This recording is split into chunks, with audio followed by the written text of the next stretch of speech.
モデルチャンネルにようこそ。私モデルと申します。よろしくお願いします。今回はこちらのハイグレードギャンを制作してみました。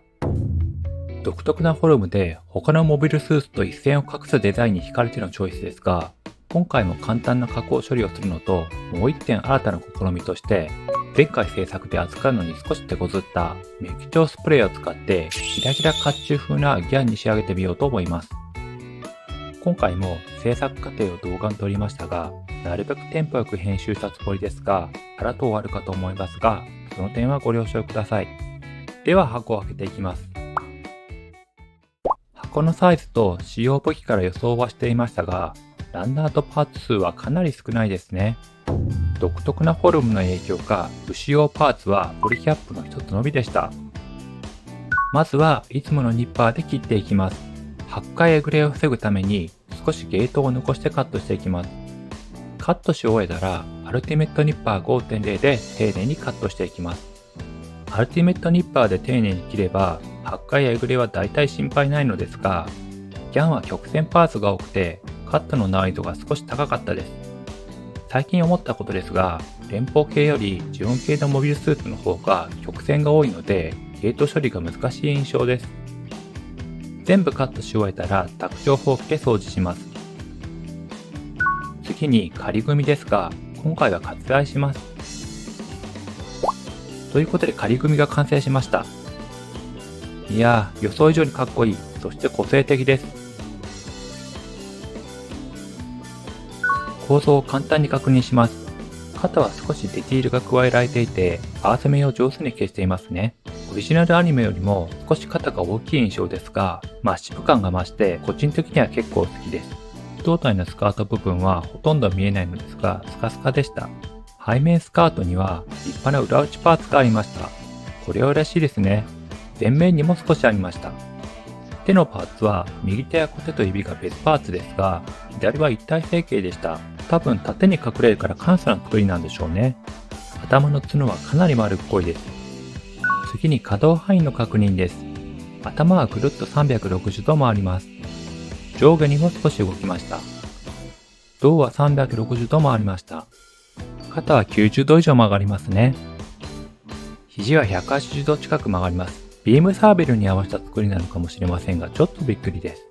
右手が少し特殊で、ボールジョイントに加えてヒンジパーツが追加されているので、特殊な曲がりをします。これもビームサーベルで一つポーズを作るための構造ですね。股開きは90度で十分すぎます。膝は135度ぐらいですかね。こちらも十分だと思います。足首もフォルムの範囲で回ります。つま先も30度前後曲がりました。次に合わせ目の確認です。顔の横に合わせ目がありますが、顔内部のパーツを後はめ処理必要がありそうです。すねの中心部分は段落ちモードのようです。ふくらはぎの上部は段落ちモードですが、下部は合わせ目ですね。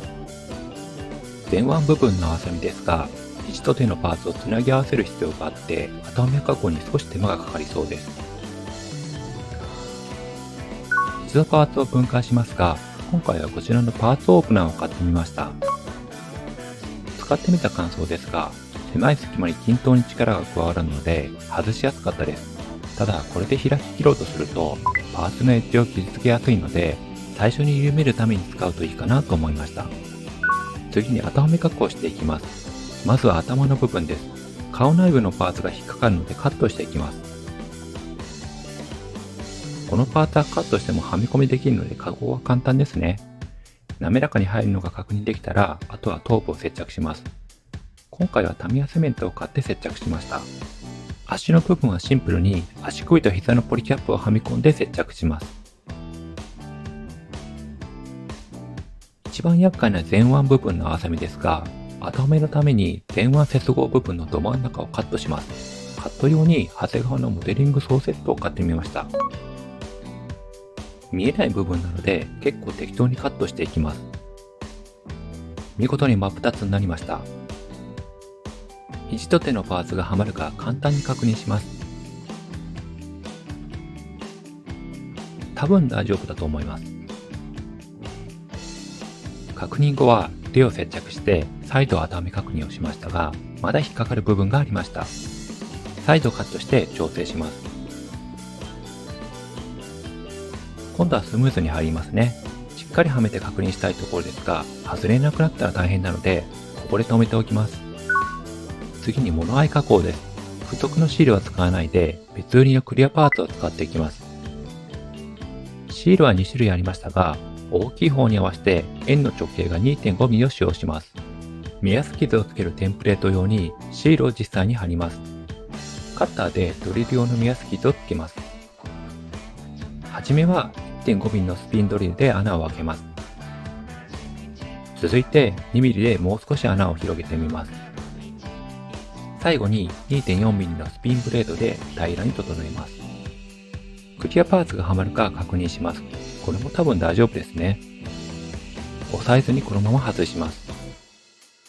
次にヤスリ掛けです。ペンサンダーと紙ヤスリを使って削っていきます。モデルはだいたいいつも800番を使ってまとめて削ります。曲線が多いので気をつけながらヤスリ掛けしました。合わせ目の部分も削っていきます。接着した段落ちモールドを筋彫りカーバイト 0.25 で平らにします。丸みのあった頭部の角をヤスリで尖らせます。こちらは800番だと時間がかかりすぎるので、最初は粗い240番で削ります。回しながら均等に削ります。次に800番で徐々に尖らせていきます。何度も確認しながら慎重に削ります。最初に比べるとかなり尖ったんじゃないかと思います。あとは簡単な加工ですが、スカート前部分が左右固定しているので切り分けます。こちらもモデリングソーセットで大胆にカットしていきます。裏打ちジョイント部分もカットしていきます。指でカットが全然見えませんね。仮組みして確認してみます。大丈夫そうですね。カット断面はヤスリで整えます。次に塗装です。今回も屋外で缶スプレー塗装します。メッキ調クロムの下地にサーフェイサーブラックを吹きます。この日のコンディションは強風の曇り空でかなりバッドコンディションでした。お手製の塗装ブースに段ボールで風よけの壁を作りましたが、結構効果がありました。メッキ調真鍮にしたいパーツの下地にも同様に吹き付けます。青系の色の下地にはサーフェイサーグレーを吹きます。ここで天候のアクシデントが起こったのですが、塗装している最中に雨が降ってきました。週末日中しかチャンスがないので強行して作業していましたが、強風も影響してパーツに雨が当たってしまいました。色が剥がれるぐらいならヤスリで調整できるのですが、最悪このように穴が開いてしまいます。被害が増えそうなので、続きは翌週に持ち越します。そして翌週ですが、今度は風はありますが晴天でした。今回主題のメッキ調クロムを吹いていきます。キラキラと粉が舞い散っているのがよくわかりますが、防毒マスクは必須です。朝日ペンのメッキ調クロムの特徴ですが、このようにものすごくキラキラに仕上げることができます。ただ弱点があって非常に塗膜が弱くて、指で触っただけで簡単に色が剥がれてしまいます。同じシリーズのメッキ調真鍮も使用しましたが、こちらはなぜか塗膜が強いです。成分の違いなんでしょうかね。真鍮も少し癖があって仕上がりが若干ですがデコボコしてしまいます。接写しないとわからないレベルなんですけどね。メッキ調は一度拭いた後、水性光沢のトップコートを拭いて塗膜の強度を上げます。若干光沢は失われますが、強度を上げる方が重要なくらいです。メッキ調以外の部分にもどんどん塗装していきます。しかし、お手製のブースの吸気がほとんど機能していないのがミストでよくわかるので、今後は何とかしたいところです。シールドの赤色部分はサーフェイサーのオキサイドレッドを吹きます。ミニドルミサイルが格納している部分は下地の黒が残るように方向を一定にして吹きます。一部タミヤのチタンシルバーも吹きました。メッキ調ではないですが、塗膜の強度は断然こっちの方が安定していますね。すべてのパーツを塗装しました。次に墨入れを行います。墨入れにはいつもの 0.2mm のシャーペンを使用します。溝に沿ってなぞっていきます。はみ出したら消しゴムで軽く撫でて消します。チタンシルバー部分を 4B の鉛筆で描いていきました。前回は 2B を使用しましたが、4B だと色付けは楽なのですが、失敗した時消しゴムでうまく消せないケースが多かったのでやめた方がいいと思いました。鉛筆有無で比較するとこんな感じです。メッキ帳真鍮部分にも書きました。こちらはいい感じだと思います。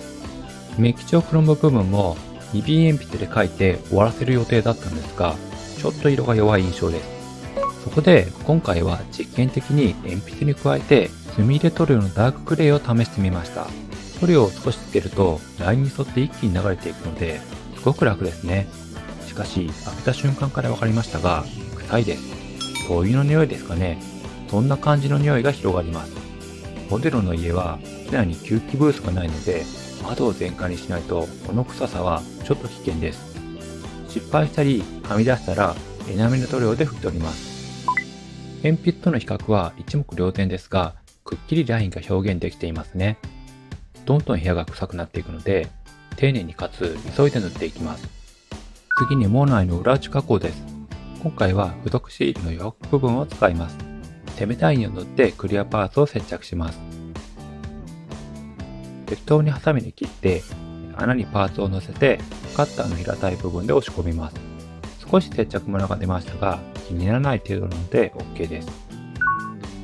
次にデカール貼りです。いろいろな市販されている密閉したデカールを貼っていきます。モデルは癖でピンセットからつまんでパーツに乗せますが、ちゃんと綿棒などでスライドさせて乗せる方が安心だと思います。どんどん乗せていきます。余分なマークセッターの拭き取りに思いつきでティッシュの小よりを使ってみたのですが、かなり繊細な作業が可能で、綿棒よりもいいような気がしました。メッキ帳部分にもデカールを貼っていきます。ちなみに最終作業まで艶消しと光沢パーツを分離する必要があったので、デカールの密度感が全体から把握しづらかったのはちょっと厄介でした。最後に艶消しと光沢のトップコートを拭いて組み立てて作業終了です。それではこちらが完成したハイグレードキャンになります。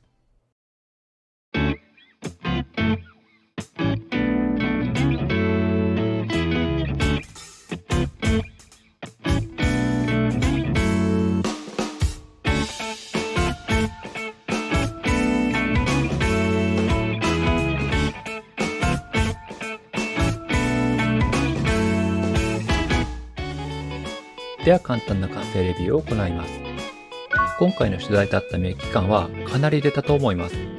他の色もサイズを落としたカラーをチョイスしたので、メッキは派手ですが全体的に渋い感じにまとまったんじゃないかと思っています。問題のメッキの塗膜の強度ですが、組み立て中もパーツ同士が当たって削れたり、いつの間にか剥がれたりと、2度もトップコートを吹いた割には弱さが露見しました。最終的にタミヤのチタンシルバーと比べると光沢感の差があまりないような気もするので、塗膜強度を気にするようならタミヤ等のスプレーでもいいのかなと思いました。こちらが今回使用した缶スプレーになります。詳細は動画説明欄をご覧ください。また今回は初めて墨入れ塗料を使いましたが、しっかりとした陰影が出ましたね。匂いの問題もあるので、今後は強い表現が必要な場合は使っていきたいと思っています。加工作業も確認します。まずは合わせ目処理です。頭部の合わせ目は問題ないですね。ふくらはぎの合わせ目もきれいに消せています。肩はめ加工が少し大変だった前腕もきれいに消せました。頭部を確認します。モノアイは裏打ちがシルバーだったので明るく目立ってよかったです。尖らした角も地味ですがいい感じだと思います。仮組みと完成を比較するとこんな感じです。やはりメッキ感が際立ちますね。次に武器を確認します。こちらはビームサーベルです。ビームサーベルはヤスリで削った後、スーパークリアを吹いています。ミサイルシールド。シールドにミサイルや爆弾がてんこ盛りで装備されているのはどうかと思うのですが、説明書にも牽制や威嚇に使うと書いてあるので、相手をトリッキーな行動でひるませて一気に接近で攻めるというのは理にかなっているのかもしれません。では最後にターンテーブルに乗せてポーズを取らせてみたので、こちらをご覧ください。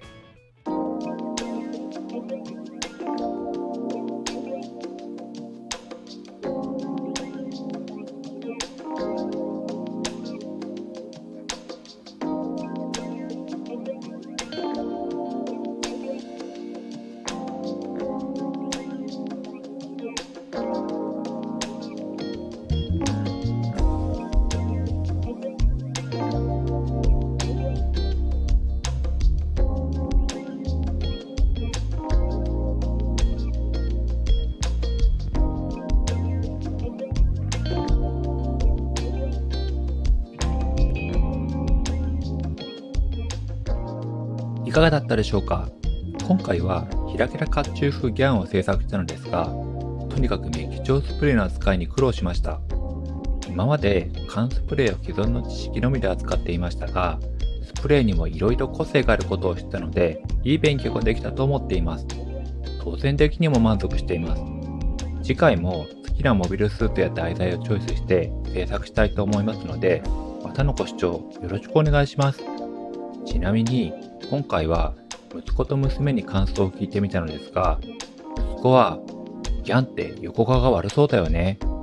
娘はキラキラだ、これちょうだいでした。それではまた。